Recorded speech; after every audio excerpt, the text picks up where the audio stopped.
turut bekerja. Tiada yang mustahil dan tiada yang sukar bila Roh Allah turut bekerja. Tiada yang mustahil dan tiada orang percaya karena Roh Allah turut bekerja. Bila Roh Allah turut bekerja,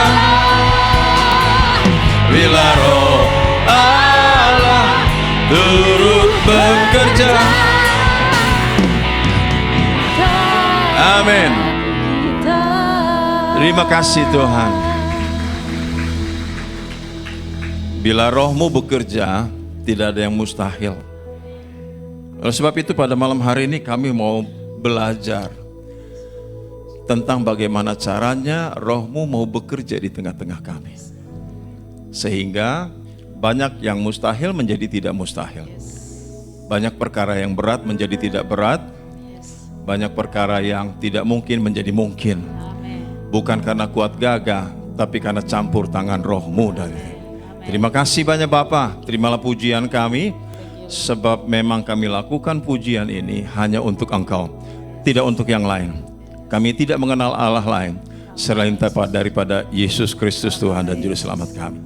Berkati acara sharing firman-Mu. Dalam nama Yesus kami berdoa. Semua percaya diberkati, sama-sama katakan amin.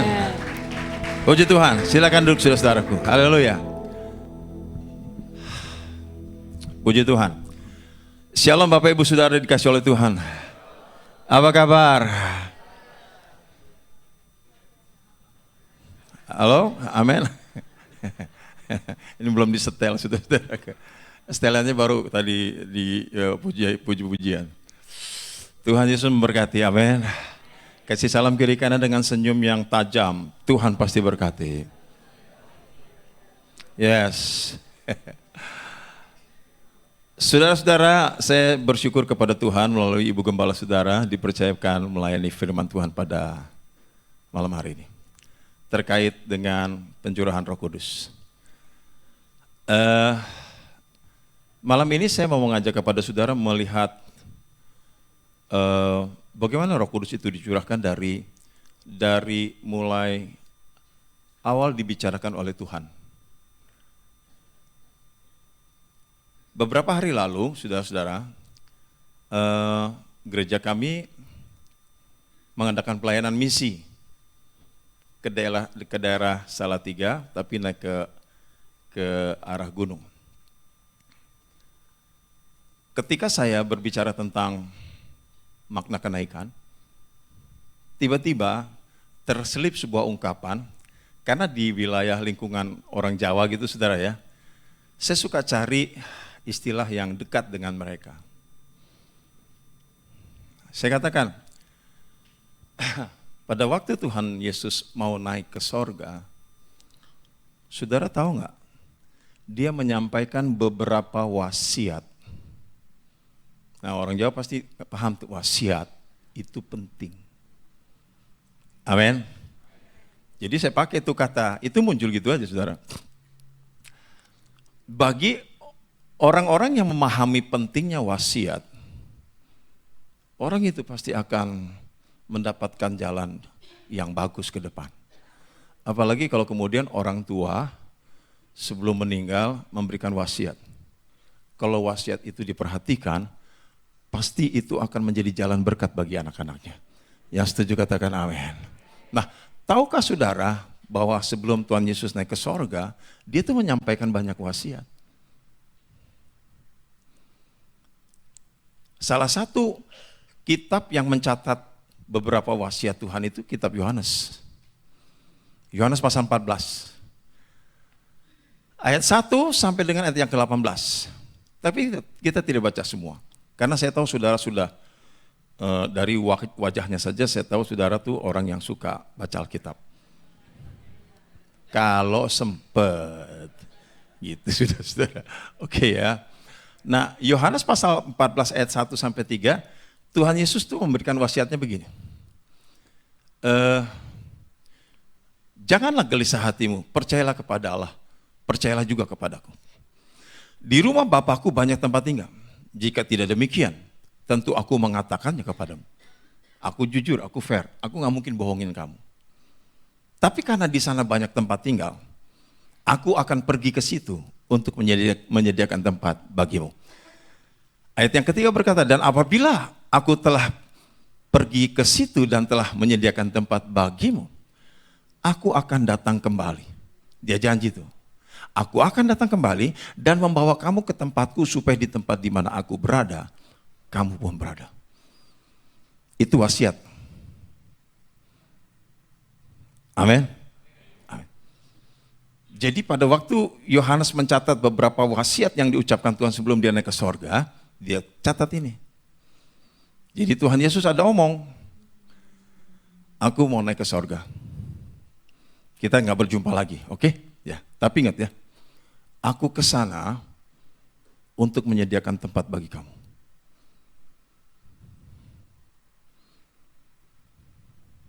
Amin.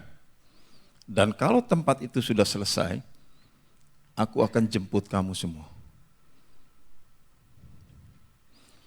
Saya percaya saudara meyakini bahwa ucapan ini bukan hanya untuk para murid, tapi buat kita semua.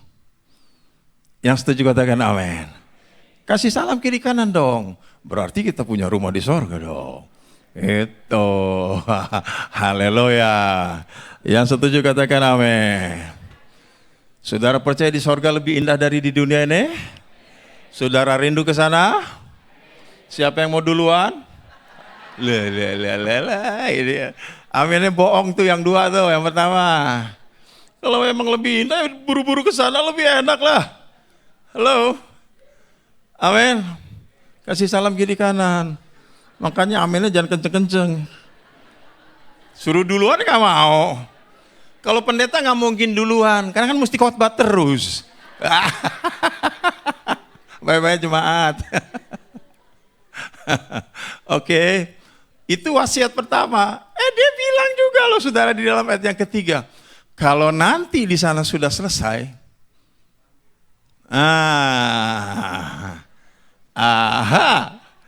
ini fenomena istri Lot pasti banyak nih di fase-fase begini nih. Dijemput sebelum siap. Nggak ada yang amin kan?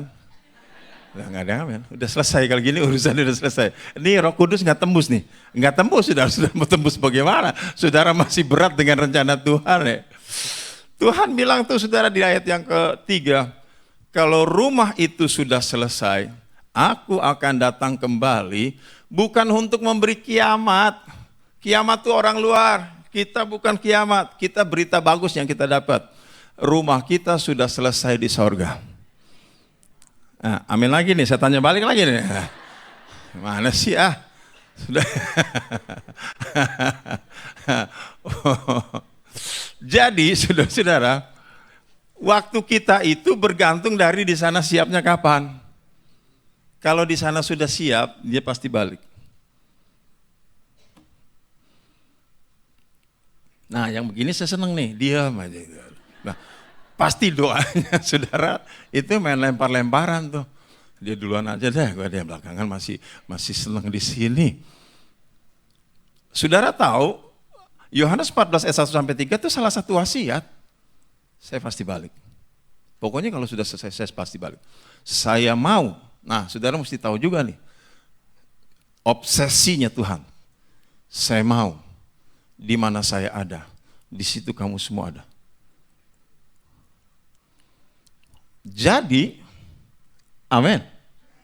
Kasih salam kiri kanan. Jadi, saudara ngerti maksud saya kan? Amin ya, amin.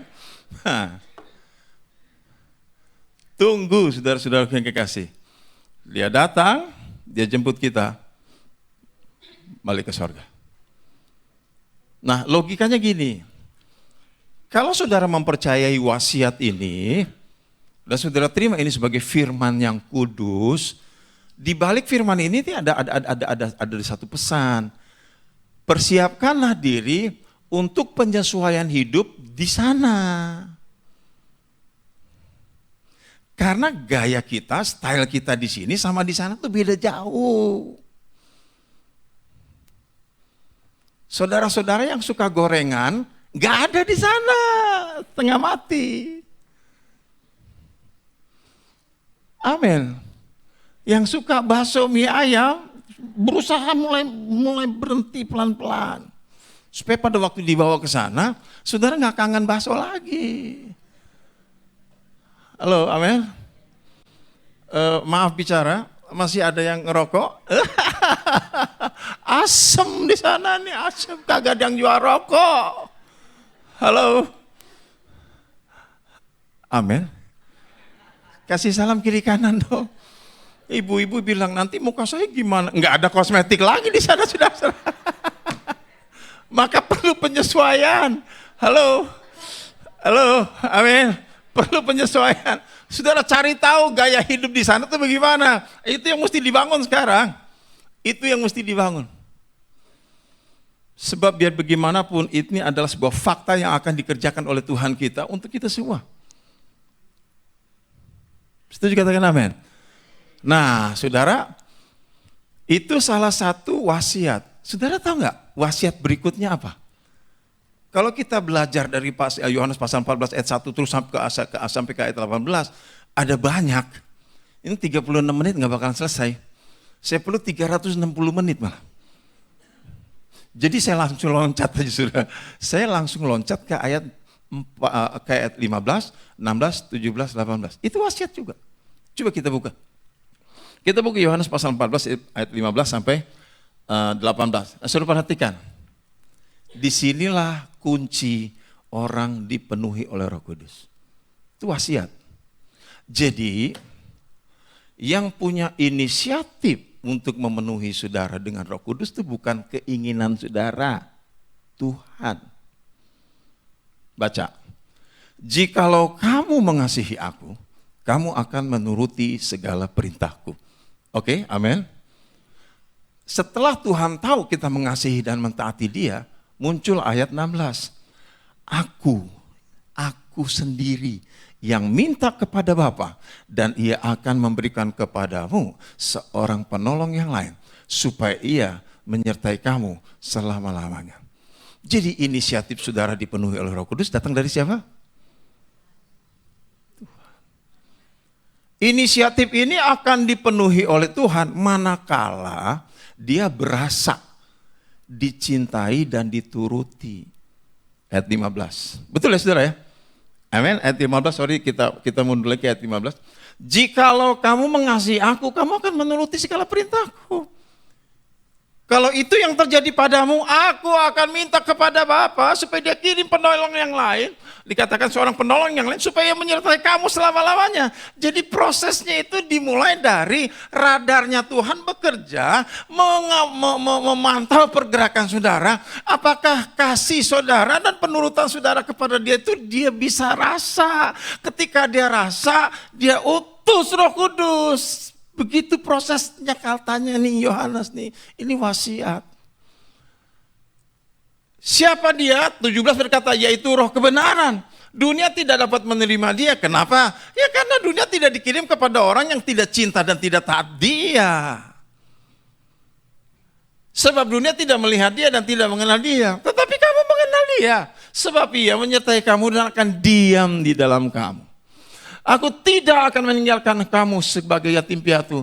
Aku datang kembali kepadamu. Wasiat tuh. Amin. Wasiat. Tidak salah apabila kita berkata,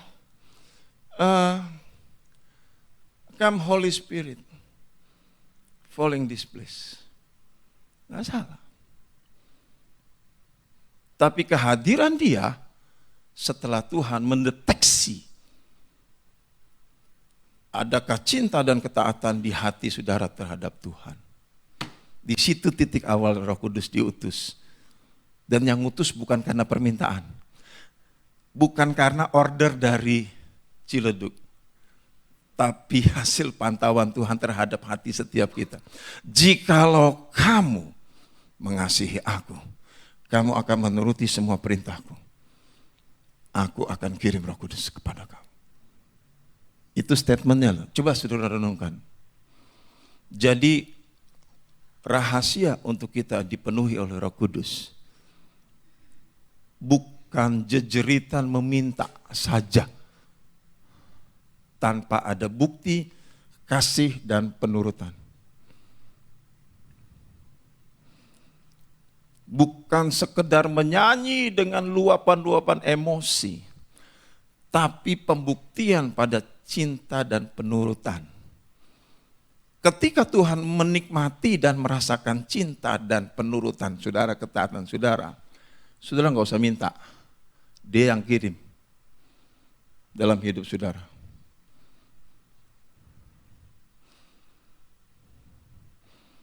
Yang memahami katakan amin. Saudara-saudara, ketika saya baca ayat itu tadi, saya merenungkan. Apakah konsep kita selama ini salah? Tidak salah. Kita rindu, kita tahu fungsi Roh Kudus, manfaat Roh Kudus, bla bla bla bla bla bla terkait dengan kehadiran Roh Kudus. Kita tahu. Tapi pada waktu kemudian tanggal 29 sampai tanggal 31 youth kami retreat, saya diminta jadi pembicara. Kemudian mereka menyampaikan temanya, Om, tema retreat kita adalah sela itu di dalam kitab Mazmur, saudara ya, ada kata sela yang artinya beristirahat untuk merenung. Ketika saya dapat itu, 2 minggu sebelum harinya saya berdoa, Tuhan, apa yang kau mau lakukan untuk anak-anak? Nah di situ saya dapat temanya, kamu bicara tentang Roh Kudus. Mereka mesti dipersiapkan. Mereka generasi yang mesti diselamatkan. Yang bisa menyelamatkan mereka adalah Roh Kudus. Oh iya, terus di dalam bayangan saya muncullah konsep-konsep yang sudah lama tertanam. Tapi Tuhan katakan, jangan tanam konsep itu lagi. Nah, saya dibawa ke ayat ini. Suruh mereka mencintai saya, suruh mereka taat sama saya. Saya kirim Roh Kudus kepada mereka. Mereka nggak usah minta. Saya kirim, pasti sampai. Itu saudara. Saya bawalah khotbah itu di retreat. Ya saudara, bukan berarti ingin menceritakan sesuatu yang bagaimana. Tapi memang ketika saya sudah konfirm sama Tuhan, lawatan Tuhan itu dahsyat luar biasa. Itu saudara kasih. Mereka menangis bukan karena minta Roh Kudus. Mereka menangis karena mereka menyesal, gagal mencintai Tuhan. Mereka menangis gagal karena mereka tidak taat sama Tuhan. Sampai akhirnya di sesi terakhir saya katakan, Tuhan bilang sesi terakhir ini adalah sesi pembuangan sampah. Siapa yang masih malas kebaktian, sampah tuh buang. Siapa yang masih sombong, sampah tuh dalam hati, buang. Siapa yang masih dengki cemburu, sampah tuh buang. Saya kasih kertas, tulis berapa sampah yang kamu mau buang hari ini, jadi bawa pulang. Supaya Roh Kudus nanti datang. Wih, dia orang buat sampah rohani. Ada yang pelit, ada yang nggak mau dengar firman Tuhan, ada segala macam tuh sudah dikasih. Kumpulin, jangan dikasih nama, nanti ketahuan kartunya lagi. Gitu. Ya jaga privasi gitu saudara, ya. Oke. Jangan pulang bawa sampah, oke? Amin. Kumpulin. Saya kasih istri saya bilang simpan mah. Dari hurufnya aja kita udah tahu siapa yang nulis. Macam-macam. Pokoknya kalau sampah ini udah dibuang, jangan dipungut lagi, jangan dikumpulin lagi. Sebab kalau dikumpulin lagi, kamu bukan anak Tuhan. Kamu pemulung rohani. Bukan sampah, bilang gitu. Diam. Lalu kemudian yang kami lakukan apa? Kami memulihkan cinta mereka kepada Tuhan. Rahasia kita dipenuhi Roh Kudus itu cinta saudara sama Tuhan. Kalau sampai Tuhan berasa, ini kan dia ngomong sendiri, jika kamu mengasihi aku, kamu akan menuruti segala perintahku. Aku, gak usah minta, aku yang punya inisiatif akan kirim Roh Kudus. Clear sampai di situ. Setuju katakan amin. Saudara tahu gak? Ada gereja penuh Roh Kudus, diberkati, berkembang. Tapi Roh Kudusnya tapi cinta dan ketaatannya menurun. Dicabut lagi Roh Kudusnya. Karena memang kuncinya ayat 4, ayat 15 ini. Kitab Wahyu pasal 3, saudaraku, ayat 1, 2, 3 tuh saudara. Itu tuh kitab Sardis tuh, Jemaat Sardis. Coba saudara baca ayat ini bersama-sama. Sebentar saudara, Pak Narto, apa saya bisa dapat air minum? Pak Narto pakai bukain, jadi kayak mesra gitu. Saudara baca, jangan lihat saya minum, saya kan cari kesempatan mau minum.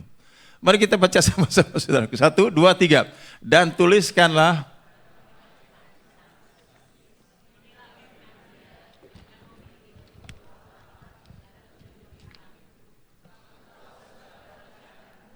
engkau dikatakan hidup padahal engkau stop sampai di situ. Saudara kan pasti udah baca semua, saudara pasti udah kuasai semua. Yang jadi pertanyaan saya satu. Aku tahu segala pekerjaanmu, engkau dikatakan hidup padahal engkau mati. Siapa yang bilang jemaat Sardis hidup? Padahal di mata Tuhan mati. Siapa yang bilang jemaat Sardis hidup? Bukan Tuhan. Karena Tuhan bilang kamu mati di depan saya. Sebuah kematian itu ditentukan oleh apa saudara? Kaku? Enggak. Perginya roh. Bukan begitu dong? Amin. Amin. Pertanyaannya, siapa yang bilang jemaat Sardis itu hidup? Padahal di mata Tuhan mati. Berarti kan ada kamuflase di situ, ada penipuan. Logika saya berkata begini, jemaat Sardis itu jemaat besar, jemaat kaya, jemaat metropolis. Jemaat yang tanpa hadirat Tuhan tuh bisa eksis formalitas kegiatannya. Jadi orang dunia yang tidak memahami secara persis rahasia kehidupan sebuah gereja akan berkata, gereja itu maju, gereja itu aktif, gereja itu kreatif, gereja itu bla bla bla bla bla bla. Gereja itu hidup. Itu versi dunia. Tapi versi Tuhan, kamu mati. Kenapa dibilang mati? Rohnya kan dicabut lagi. Kalau begitu, sebelum dia mati, berarti kan dia hidup. Artinya hidup, Tuhan kasih roh ke sana. Tapi karena kemudian Tuhan kehilangan ketaatan dan cinta mereka, dicabut lagi. Nah, saudara yang sudah merasa dipenuhi oleh Roh Kudus, kalau kualitas cinta dan ketaatan saudara turun, hati-hati saudara, itu bukan barang permanen. Sorry saya omong. Dia cabut lagi, saudara mungkin masih terbiasa dengan bahasa rohnya, tapi barangnya sudah tidak ada. Dan di mata Tuhan saudara dihitung mati. Nah, makanya saya bilang tuh saudara-saudara, malam ini saya mau mengembalikan tanggung jawab kita semua. Buktikan cinta dan taat saudara. Biarkan Tuhan merasakan bahwa saudara betul-betul cinta. Bahwa saudara betul-betul taat. Ini bukan berbicara tentang mistis, tentang roh. Ini berbicara tentang sesuatu yang kita lakukan dengan tulus, dengan ikhlas. Tuhan rasa. Dan karena Tuhan rasa, dia apresiasi. Dia kasih. Dia minta kepada sorga, tolong sorga kirim Roh Kudus ke orang itu. Orang itu mungkin tidak menyadari bahwa itu kejadian terjadi di sorga. Tapi ketika Roh Kudus hadir, selesai urusannya. Clear. Sedemikian sederhananya. Maka malam ini nih saudara, saya mau kasih tahu sama saudara. Rahasia hidup untuk dipenuhi oleh Roh Kudus. Saudara, Buatlah Tuhanmu itu merasakan dicintai oleh saudara dengan habis-habisan. Buatlah Tuhanmu itu merasakan bahwa saudara pribadi yang betul-betul taat sama Tuhan. Dia kirim. Kirimnya bisa di gereja, kirimnya bisa di rumah. Kirimnya bisa di satu tempat yang pada waktu saudara ada hubungan secara pribadi dengan Tuhan. Dia bisa kirim kemana aja. Nggak pakai ongkir lagi. Nggak akan ditagih ongkirnya sama kita. Kalau COD apa COD? Bayar di tempat ya? Enggak, bukan COD, ini bukan COD. Bukan COD. Tiba-tiba saudara dikuasai oleh roh itu. Kenapa roh itu hadir? Karena Tuhan rasakan cinta dan taat kita loh saudara. Bahwa kemudian cinta dan taat itu melorot seiring dengan perkembangan materi, status, kedudukan, pujian, apa kata dunia. Biasanya kalau orang Kristen kalau disentuh-sentuh model begitu, sampai berubah tuh saudara. Lalu kemudian roh, ya itu sudah lihat. Aku tahu segala pekerjaanmu, kau dikatakan hidup padahal engkau mati. Lalu dikatakan bangunlah dan kuatkanlah apa yang masih tinggal yang sudah hampir mati. Mumpung masih ada sisa nih, sisa kehidupan nih. Belum dicabut semua berarti itu saudara ya. Sebab tidak satu pun dari pekerjaanmu aku dapati sempurna di hadapan Allahku. Saudara tahu nggak kesempurnaan sebuah pelayanan, kesempurnaan sebuah pekerjaan Tuhan itu ditentukan oleh apa? Oleh apa? Apa yang menentukan sebuah kesempurnaan pekerjaan? 1 Korintus pasal 13 ayat 1 sampai 3. Saudara ingat itu? Amin. Amin. Yang menentukan kesempurnaan sebuah pelayanan, kesempurnaan sebuah persembahan, kesempurnaan sebuah pekerjaan yang kita lakukan kepada Tuhan itu cinta. Bukan skill. Sekarang orang tuh kejar skill. Lupa 1 Korintus 13. Sekarang orang tuh kejar apa kata orang. Lupa 1 Korintus 13. Sekarang orang tuh kejar karunia roh. Lupa 1 Korintus 13. Kesempurnaan sebuah pelayanan, pekerjaan, pengabdian. Itu karena kandungan cintanya tebel.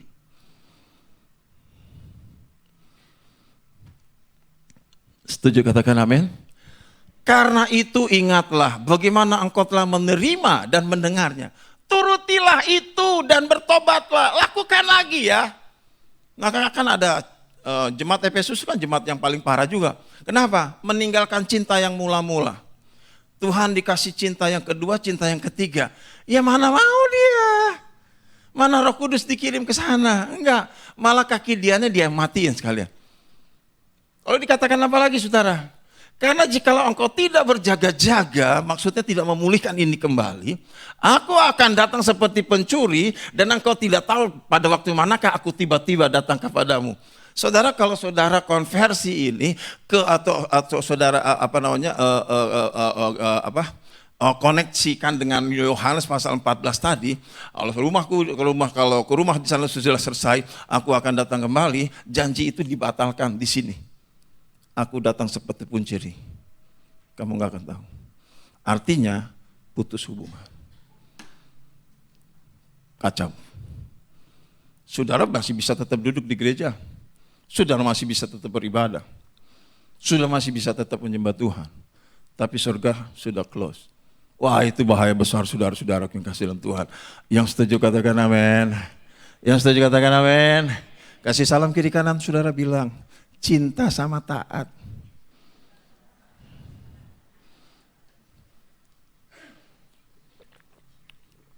Nah, puji Tuhannya saudara di Sardis ternyata ada pengecualian. Tetapi di Sardis ada beberapa orang yang tidak ikut-ikutan. Mereka akan berjalan dengan aku dalam pakaian putih karena mereka adalah layak untuk itu. Kalau saya baca dengan bahasa kita malam hari ini, tetapi di Sardis ada beberapa orang yang tidak ikut-ikutan membuat cinta dan ketaatannya itu mengalami dekadensi penurunan. Mereka konsisten. Mereka loyal. Mereka pantas dijemput. Mereka pantas hidup bersama-sama dengan saya. Saudara, jangan robah standar kekristenan. Standar kekristenan bukan besar kecilnya gereja. Bukan mewah, tidak mewahnya fasilitas. Standar kekristenan itu cinta dan taat. Itu aja. Saudara robah dengan alibi apapun, saudara dan saya sedang bunuh diri. Sebab yang Tuhan lihat bukan itu. Kenapa dipaksakan Tuhan untuk melihat itu? Dia cuma lihat dua. Kamu sayang saya.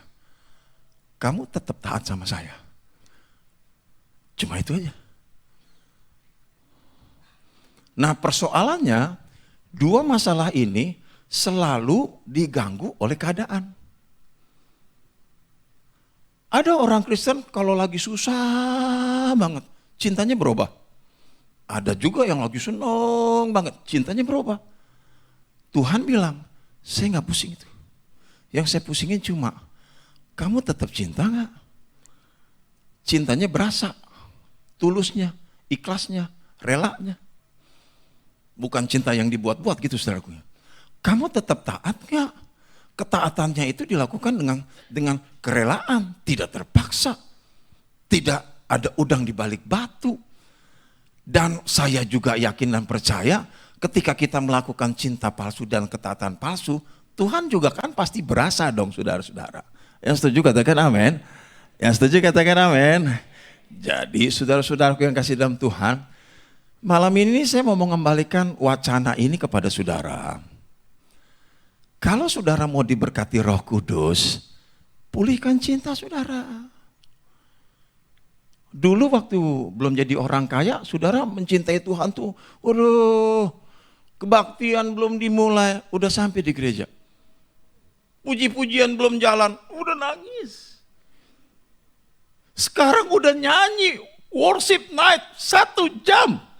Saudara malah sibuk benerin bedak aja. Tuhan bilang, gak bisa dipercaya nih orang. Gak bisa dipegang nih orang.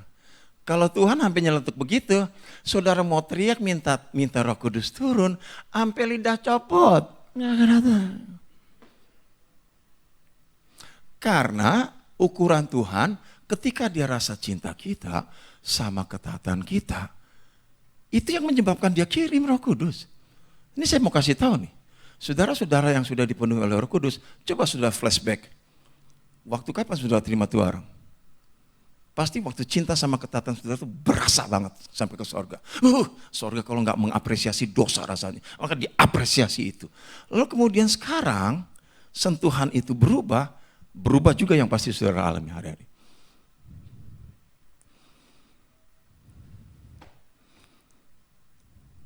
Amin. Gimana? Batik saya bagus, saudara yang kasih. Ya. Saudara tegang sih, saya jadi habis nih. Otak saya jadi nggak bisa mikir, tau nggak saudara kasih. Saya terpesona, tau nggak saudara kasih. Tolong saudara jangan buat begitu dong. Saudara, ini saya mau close nih. Bagi gereja, saudara ya, dari sudut pandang gereja nih, sorry ya. Dari sudut pandang gereja, saudara tuh dibilang taat, cinta Tuhan, itu paling pol diukur dengan 4 item. Selebihnya itu udah privasi masing-masing. Apa tuh 4 item? Pertama, saudara dinilai gereja sebagai jemaat yang setia ibadah. Berarti saudara cinta Tuhan, taat sama Tuhan. It's okay. Amin? Amin. Kalau saudara ibadahnya Paskah, hari ulang tahun, dan Natal, ya bisa gereja kasih status saudara itu taat dan cinta Tuhan. 2. Cinta dan ketaatan saudara itu diukur dari pelayanan yang diberikan kepada saudara. Saudara tanggung jawab enggak? Saudara lakukan dengan baik enggak? Bla bla bla bla bla bla bla. Gereja akan memantau, wah ini orang luar biasa, cinta Tuhan, taat, disuruh apa aja, oke. Gereja paling ukur hal-hal seperti itu. Yang ketiga, saudara-saudara yang kasih dalam Tuhan. Yang ketiga apa? dukungan saudara kepada pekerjaan Tuhan. Ya, pekerjaan Tuhan lagi menghadapi persoalan-persoalan apa? Kontribusi saudara apa? Dukungan saudara apa? Ya itu dilihat oleh gereja. Wah, ini orang cinta Tuhan. Wah, ini taat sama Tuhan. Paling gereja cuma lihat dari hal-hal. Dan yang terakhir mungkin yang sensitif. Gereja lihat saudara cinta Tuhan dan taat kepada Tuhan ketika gereja menyaksikan ada amplop yang bernama tulisan nama saudara. Oh, ini orang taat, ini orang cinta Tuhan, ini orang mengasihi Tuhan. Amin, selesai. Selebihnya urusan di luar. Gereja nggak mungkin kan kirim pengerja ke tiap rumah saudara masing-masing satu-satu kan. Mengadakan pengawasan atau gereja pasang CCTV di rumah saudara masing-masing. Itu gereja bangkrut saudara-saudara guys. Gereja paling cuma ukur dari 4 ini. Ini tanda cinta. Apalagi pas mau kebaktian hari Minggu kan, ya kan terjadi gempa bumi di Ciputat. Di sini ikut-ikutan nggak kebaktian. Ya kan bohong banget saudara. Ciledug sama Ciputat jauhan Ciputat kan. Gempanya di Ciputat. Kenapa yang nggak kebaktian di Ciledug? Itu namanya niat emang nggak mau kebaktian. Nggak bisa dibilang cinta dong gitu kan. Amin. Sementara yang di Ciputat, walaupun gempa bumi, tetap kebaktian. Wah, itu namanya cinta. Gereja cuma ukur dari sudut-sudut itu. Kita nggak ngerti Tuhan ukur cinta dan ketaatan saudara dari sudut mana. Tapi kalau mau jujur kita berpaling kepada wasiat Tuhan. Ternyata dia cuma kasih satu. Masukan, kalau kamu cinta saya, kamu taat saya kirim Roh Kudus. Nah, kalau Tuhan sudah kirim, nggak mungkin saudara ada fenomena yang aneh-aneh, nggak mungkin. Pasti jadi selesai perkara. Dan connecting saudara dengan sorga pasti nyambung bagus. Yang setuju katakan amin. Oke, kita sudahi dengan mengembalikan pertanyaan ini kepada saudara. Soal ibadah, gimana saudara? Soal ibadah saudara selama ini bagaimana? Senin, Kamis, Selasa, Jumat, atau Rabu, Sabtu? Oke, perbaikilah. Amin. Pelayanan. Setiap kali saudara dikasih tugas pelayanan, milih-milih atau saudara terima saja apa adanya. Tanpa saudara mempertimbangkan pencitraan atau ini enggak sesuai dengan rating saudara. Haja terus, wah itu tanda cinta. Amin. Amin. Yang ketiga saudara, ketika gereja mengalami goncangan atau gereja mengalami sesuatu, di mana saudara? Apakah saudara penikmat saja atau saudara seseorang yang memang ikut fight di dalamnya? Ketika saudara mungkin ikut fight di dalamnya, ada di dalam batin berkata, kita fight, gembala nggak fight, ini bagaimana urusannya? Enakan dia, sorry. Saudara kalau mau melakukan sesuatu jangan dihitung gembalanya. Yang nontonin saudara bekerja itu Tuhan. Yang ngukur saudara itu Tuhan. Dari situ Tuhan kasih kebijakan. Diturunin apa enggak tuh Roh Kudus? Gitu. Kenapa jadi saudara ngeliatin orang? Ini orang Kristen akhir zaman tuh suka begitu. Tapi bukan yang di sini loh saudara. Maksud saya bukan yang di sini aja. Yang di mana-mana juga. Kasih salam kiri kanan. Ini mau poin yang keempat nih, bahaya nih.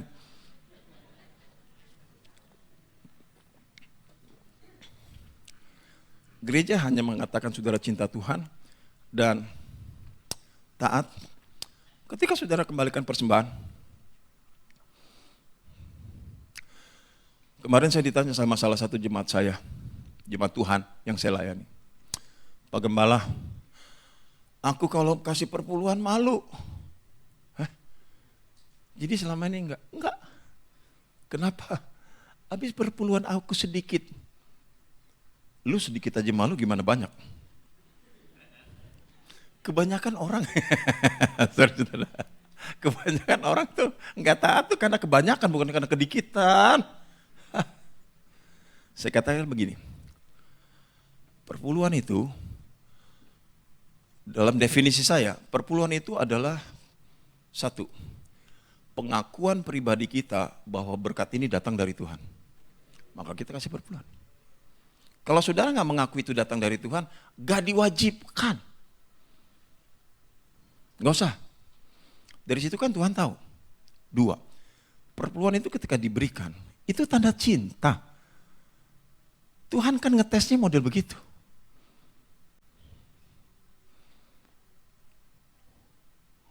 Saudara cinta Tuhan nggak? Iya, tapi banyak. Berarti saudara belum siap main cinta-cintaan sama Tuhan. Saya kasih kesaksian.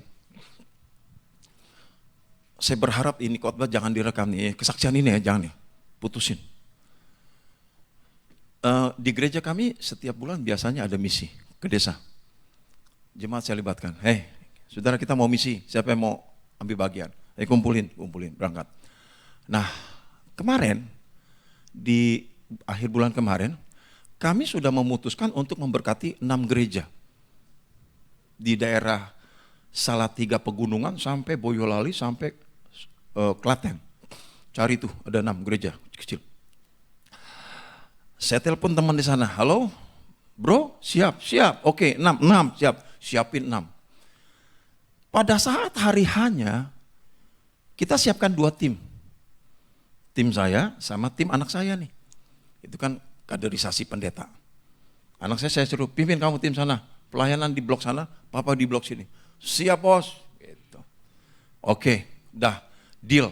Semua data sudah dikumpulkan, semua persembahan yang mau diberikan sudah disiapkan. Bisa-bisanya saudara, pada hari Minggu, after ibadah kita mau berangkat, saya dapat kabar, karena saya khotbah di luar, saya dapat kabar dari istri saya, Pak, tim B sakit semua. Hah? Gimana urusannya mau jalan bro? Kita udah janji sama pendeta bro. Walah. Saya pulang, anak saya ngedrop. Beberapa pelayan yang ikut di blok sana juga ngedrop semua. Kok bisa begini? Aduh. Nih otak pendeta. Pendeta nih masih manusia juga nih. Oh ya udah batalin aja semua. Gampang kan? Gampang. Kenapa? Nggak ada yang kontrol saya. Kan puncak pimpinan di gereja itu cuma saya doang. Di atas saya cuma Tuhan. Kalau saya bilang enggak, siapa yang protes? Enggak ada. Saya bilang, wah kacau nih. Nah, godaan datang. Udah batalin aja, pindah tanggal. Pas komplit, baru kita okein. Begitu saudara. Sempet terpikir begitu. Ini masalah cinta Tuhan dengan godaan. Akhirnya saya bilang, iya juga ya. Cuma waktu saya lagi merenung dan cari nomor pendeta untuk saya kirim kabar, hari ini semua pelayanan misi batal, tiba-tiba saudara dalam batin nih, bukannya sok suci nih ya, bukannya sok suci nih ya saudara ya, biasa kan, dalam batin tuh seperti ada suara bilang gini, Sep, lu lagi digoda nih, hati-hati ya. Cuma gitu doang, bahasanya aja bahasa Betawi, lu lagi digoda nih, bukan bahasa sorga. Nancap, blek. Iya juga ya. Jalan enggak. Enggak ada malaikat yang datang bantuin saya. Akhirnya saya putuskan. Jalan deh. Udah saya jalan. Oke, saya telepon blok anak saya nih. Halo bro, gereja yang di sana terpaksa batal nih. Karena tim yang mau melayani ke sana, ambruk semua ngedrop. Tapi yang blok kiri, yang saya pegang, yang saya tanggung jawab, itu tetap kami jalan. Oh ya gak apa-apa Pak Yosef, biasa. Kita bantu dalam doa supaya cepat pulih. Kita tunda ya, bukan dibatalin, tunda. Dah, blok, oke dikirim kabar, oke semua oke lah. Saya berangkat saudara. Sampai di Salatiga jam 10 malam. Selesai ibadah jam 12, jam 3 kami jalan, sampai di sana jam 10 malam, kita istirahat di hotel. Besok pagi kami jalan tuh susur, ibadah pertama, ibadah kedua, ibadah ketiga. Terjadi sesuatu. Tapi di ibadah ketiga, saya ternyata diminta oleh pendetanya, bukan hanya melayani, tapi minta didoakan restonya. Pendeta punya resto. Maaf ya saudara ya. Kan makanya saya bilang jangan direkam yang begini. Ngejatuhin GBI Graha bos. Setelah selesai pelayanan, pendetanya bilang, Pak Yosef, resto kami dikerjain oleh ilmu mistik. Kenapa? Masa orang lewat di depan resto, nggak lihat resto, lihat alang-alang sama gudang kosong. Jadi mereka tanya, Pak, restorannya yang mana Pak? Kok nggak ada? Nih cuma ada gudang sama semak-semak begitu. Lah, dia ada di depan resto, restonya itu saudara, lebarnya tuh 50 meter lebih. Dikerjain. Saya bilang, wah bahaya dong. Itu saudara. Terus apa lagi gangguannya? Siang-siang muncul pocong Pak. Di pojokan belakang. Lah tuh pocong liar tuh. Dia gak tahu jam dinasnya jam berapa. Muncul siang-siang. Gimana urusannya saya bilang. Parah di pocong. Udah kan saudara? Udah. Ayo kita ke sana. Ke sana.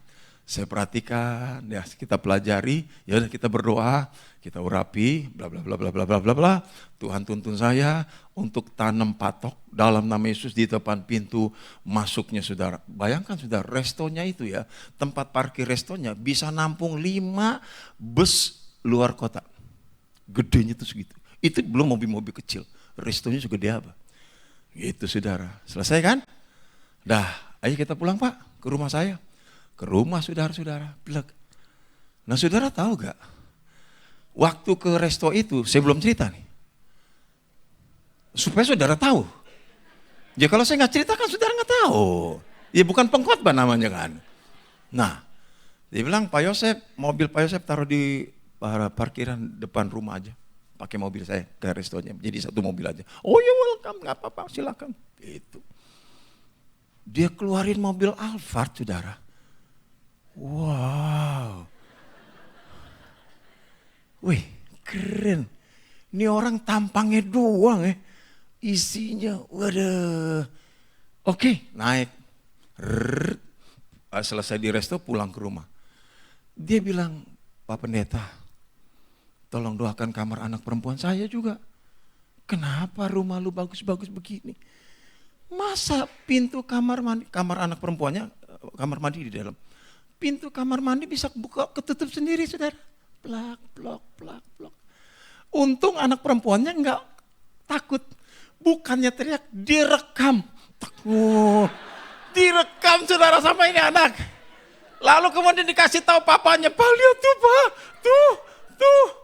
Akhirnya si pendeta ini punya keponakan. Pendeta juga, tapi berlatar belakang toko sebelah. Datanglah dia. Itu saudara. Waktu datang, dilihat. Saudara tahu nggak? Yang buka tutup. Ibu-ibu, embok-embok sambil gendong anak perempuan, remaja, main pintu. Nggak kelihatan. Kan kasat mata. Tapi ini pendeta ponakan bisa lihat. Itu tuh ada ibu-ibu lagi gendong anak gadis tuh. Kayaknya di sini dulu pernah terjadi apa-apa gitu. Oke, selesai. Itu saudara. Saya enggak olesin minyak, saya kepret dalam nama Yesus. Pokoknya 1 botol habis. Ya dia pikir dia doang yang bisa nakut-nakutin pendeta juga. Kalau perlu botolnya saya sambil saudara. Selesai. Amin. Selesai. Udah. Pak Yosef mau makan lagi? Enggak, udah kenyang, udah malam, udah capek, saya mau pulang. Dia bilang, oh ya puji Tuhan. Terus dia tanya 2 hal. Satu hal, Pak Yosef, puji Tuhan nih, kami baru panen beras. Bapak mau pulang beras berapa kilo? Saya nyeletuk sekuat mobil saya aja.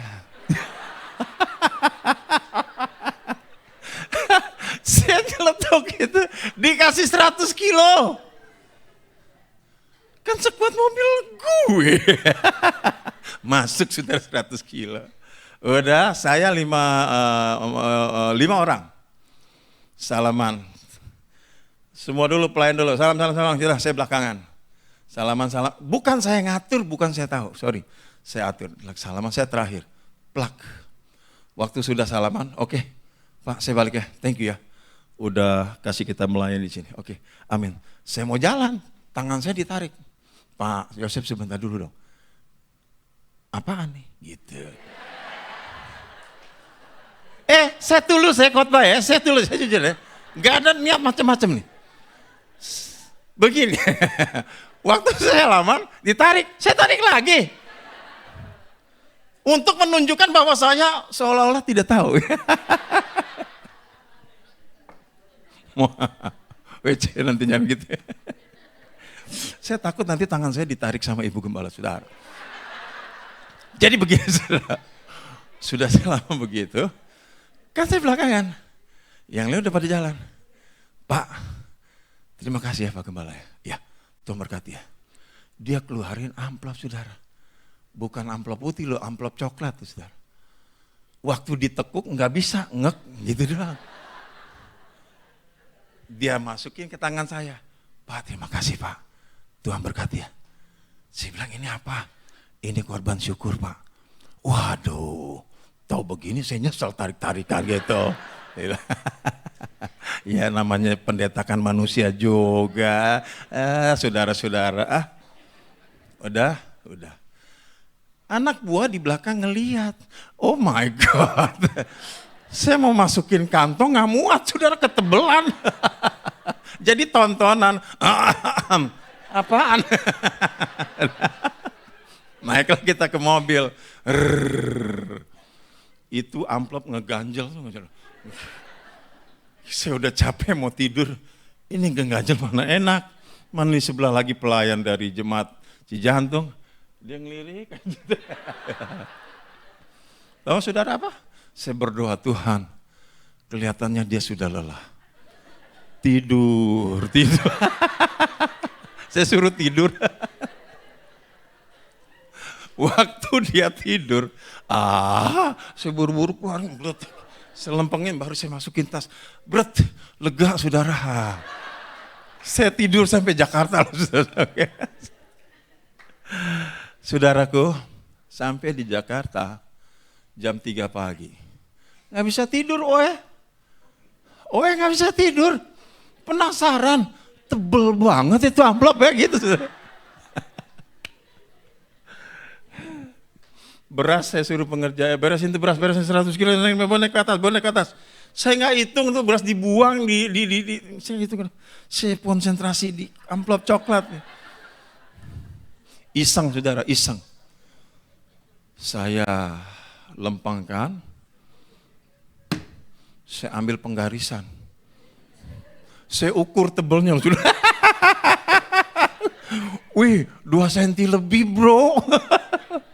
Saya buka, 100 ribuan. Nggak ada haleluya kalau lihat dengan pendeta diberkati. Udah nggak apa-apa, nggak penting juga. Yang penting saya nggak bagi-bagi.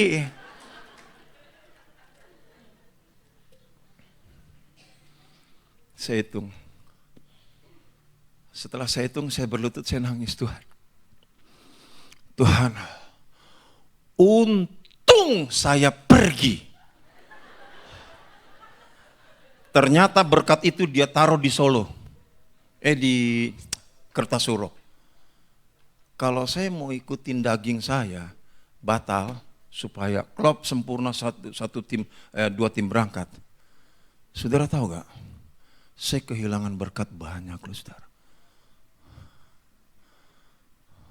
Saudara tahu gak? Roh Kudus itu sudah siap diperintah. Ketika dia berasa ada pengorbanan, ada cinta, ada ketaatan. Bukan ada hitung-hitungan. Bukan, udah selesai dah. Untung saya pergi. Waktu saya pergi, baru Tuhan teprok tangan di Kartasuro. Gitu dong, baru namanya cinta, baru namanya taat.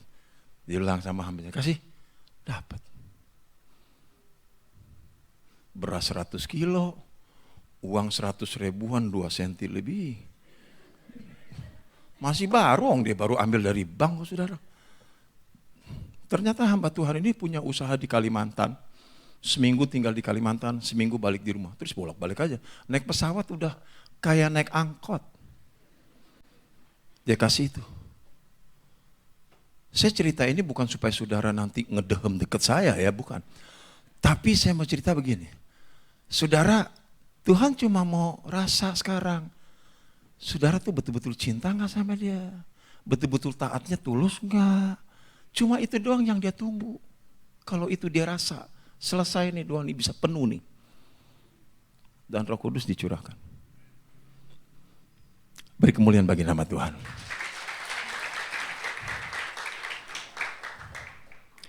Tuhan Yesus baik. Saya jemput saudara bangkit berdiri bersama-sama.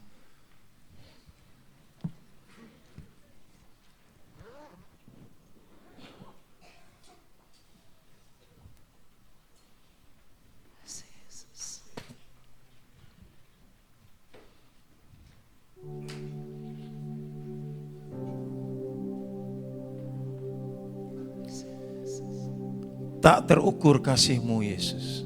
Kau telah mati, gantikan diriku. Bapak Ibu keberatan kalau saya minta kepada saudara untuk menadahkan kedua tangan saudara. Tadahkan hati saudara.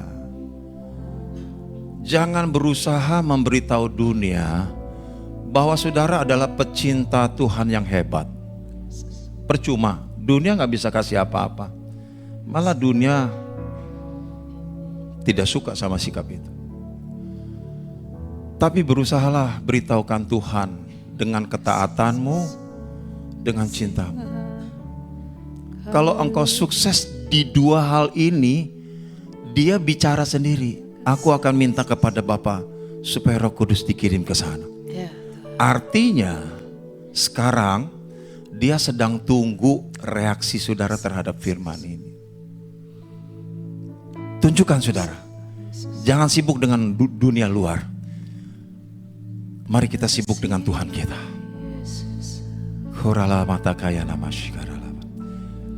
Tak terukur kasih-Mu Yesus.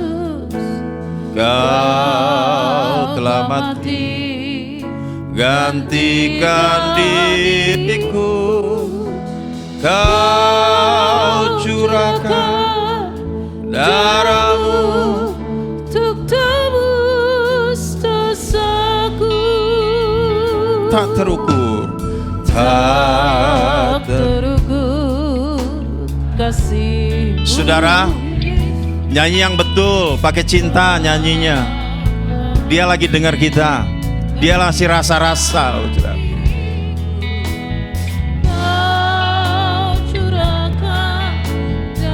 Amin.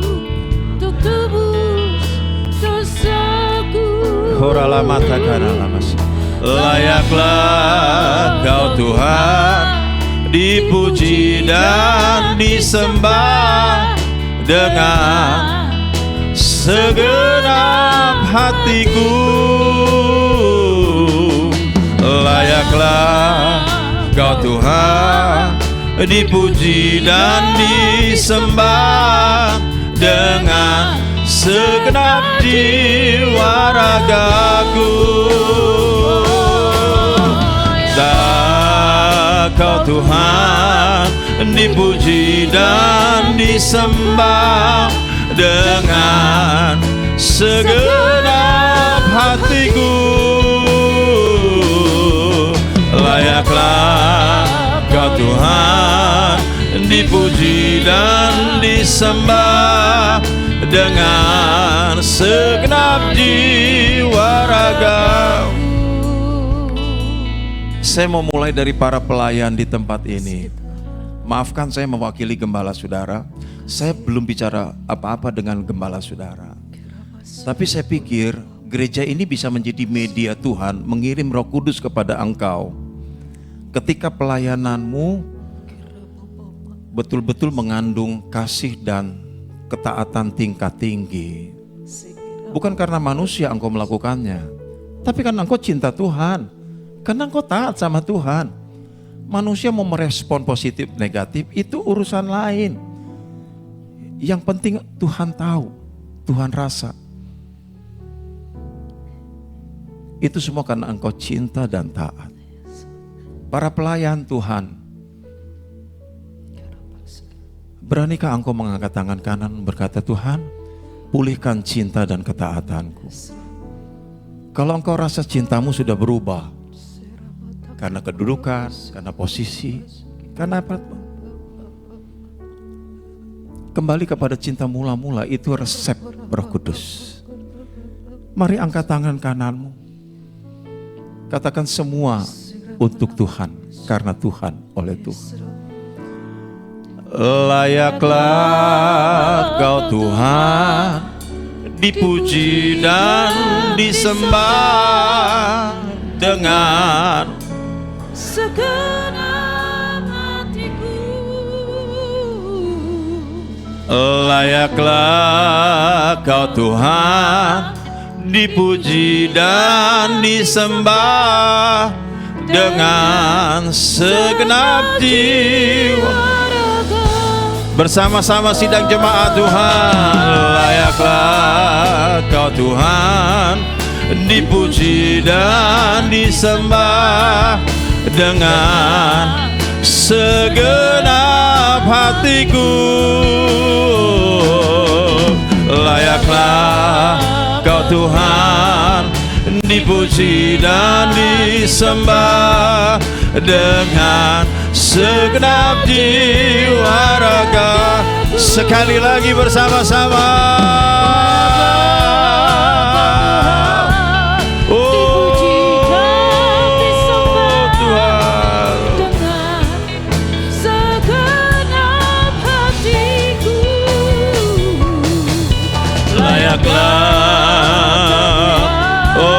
Dipuji dan disembah dengan segenap jiwa ragaku,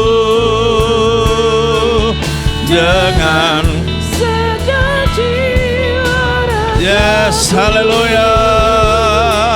Dengan segenap jiwa ragaku.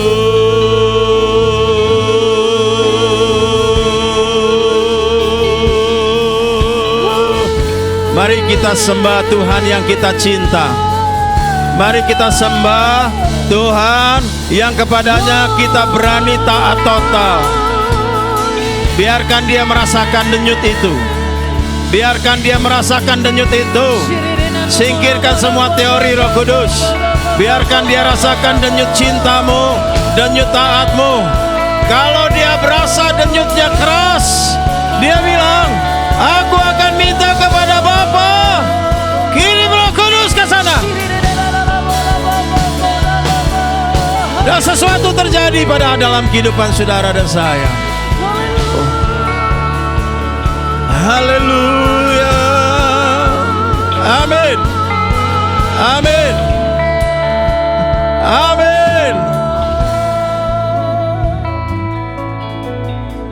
Korala mata kana masikara bayala bala bala bala.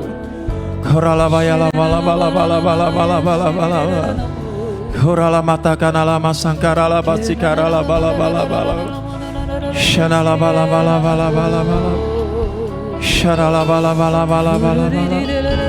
Shana la bala bala bala bala bala. Shana la bala bala bala bala bala.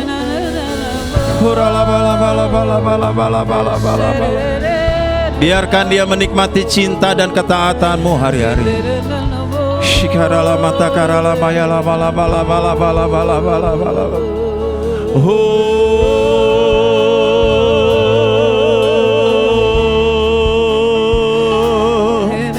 Haleluya.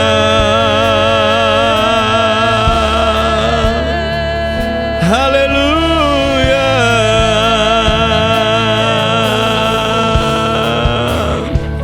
Layaklah Kau Tuhan, layaklah Kau Tuhan, layaklah Kau Tuhan.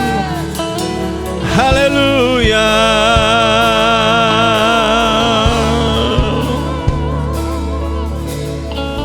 Terima kasih Tuhan. Siapapun engkau yang merasa bahwa cintamu sudah berubah, ketaatanmu sudah tawar-menawar, maukah engkau memulihkannya di hadapan Tuhan malam hari ini? Jangan sibuk perhatikan kiri kanan ya. Bawa diri masing-masing. Kalau engkau mau memperbaiki kualitas cinta dan taatmu, Mungkin saya tidak undang engkau ke depan, tapi angkat kedua tanganmu cukup. Kita berdoa. Saya minta saudara tidak berbohong ya. Saya minta saudara tidak pura-pura ya. Saya minta saudara komitmen ya. Ini sebetulnya untuk menyelamatkan hubungan saudara dengan Tuhan, bukan dengan saya. Saudara angkat tangan, tidak angkat tangan, tidak ada pengaruhnya dengan saya. Tapi kalau kita mau pulihkan cinta dan taat kita, engkau sedang membuat Tuhan tidak sabar mengirim Roh Kudus dalam kehidupan. Mari angkat kedua tanganmu. Singer WL nyanyikan refrain dari pujian ini, layaklah kau Tuhan, dan biarkan Tuhan merasakan denyut cinta mereka. Bapa, engkau lihat tangan yang terangkat. Khorala mata kanala masangkara ya laba laba laba laba. Khorala mata kanala. Shikira laba laba laba laba laba. Ora wasikara mata kaya lala mata koya laba. Tuhan, sama Tuhan. Amin. Segenap jiwa ragaku layaklah Kau Tuhan, dipuji dan disembah dengan segenap hatiku. Layaklah Kau Tuhan, disembah dengan segenap. Mari sekali lagi bersama-sama nyatakan dan getarkan hati Tuhan dengan komitmen cinta taat yang dibaharui. Oh, dengan segenap hatiku layaklah Kau Tuhan, dan disembah dengan segenap jiwa. Sekali lagi bersama-sama, layaklah. Kau Tuhan, Imbas saya serahkan kepada Pak Sunarto. dengan segenap hatiku. Layaklah Kau Tuhan, dipuji dan disembah dengan segenap jiwa ragaku. Dengan segenap jiwa ragaku. Dengan segenap jiwa ragaku. Haleluya, haleluya, haleluya, haleluya Tuhan. Terima kasih Tuhan Yesus. Kalau malam hari ini Tuhan Kau telah menjamah setiap kami ya Bapa. Kami bersyukur, berterima kasih Tuhan buat kasih kebaikan-Mu bagi setiap kami Tuhan. Biar terus Tuhan kami boleh menyembah, kami boleh memuliakan Engkau ya Bapa. Terima kasih Tuhan. Biar terus Tuhan Kau yang memulihkan cinta kami, kasih kami Tuhan, ketaatan kami kepada Engkau ya Bapa. Karena kami percaya Tuhan, Engkau yang memberikan segala-galanya bagi kami. Engkau yang memberikan kuasa Roh Kudus-Mu kepada setiap kami ya Tuhan. Terima kasih Bapa. Terpujilah nama-Mu Tuhan. Hanya di dalam nama-Mu saja Tuhan Yesus Kristus kami berdoa, kami mengucap syukur. Haleluya. Amin. Silakan duduk.